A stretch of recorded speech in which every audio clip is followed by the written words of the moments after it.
50 কেজির এক বস্তা আলু 550 টাকায় কিনলে, ঘরে এসে দেখলে 6 কেজি আলু পচা বেরোলো। তাহলে আলু প্রকৃতপক্ষে কত টাকা কেজি পড়ল? বন্ধুরা, প্রথমে অঙ্কটি ভালো করে পড়বেন, তারপর ভালো করে বুঝবেন, দেখবেন অঙ্কটি অনেকখানি সহজ লাগবে। দেখুন, অনেকেই ভাবতে পারে যে পচা বেরোলো তো কী হবে, 1 কেজি আলুর দাম যা ছিল তাই তো থাকবে, অর্থাৎ এখন 1 কেজি আলুর দাম আছে কিন্তু 11 টাকা, তাহলে 11 টাকাই থাকবে আলুর দাম।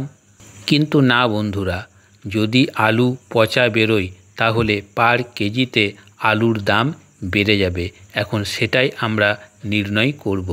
দেখুন, 50 কেজি আলু প্রথমে ছিল, 6 কেজি আলু কিন্তু পচা বেরিয়েছে, তাহলে এখন কত আমি আলু পেয়েছি? তাহলে 50 মাইনাস 6 কেজি, অর্থাৎ এখন আমি 44 কেজি আলু পেয়েছি। কত টাকায় পেয়েছি?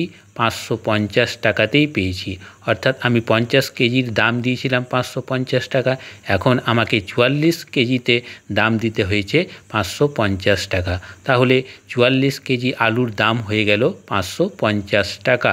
তারপর 1 কেজি আলুর দাম বের করব, অর্থাৎ 550কে 44 দিয়ে ভাগ করব, আর 550কে 44 দিয়ে ভাগ করলে হয় 12.50 টাকা। তাহলে প্রকৃতপক্ষে 1 কেজি আলুর দাম পড়ল 12 টাকা 50 পয়সা।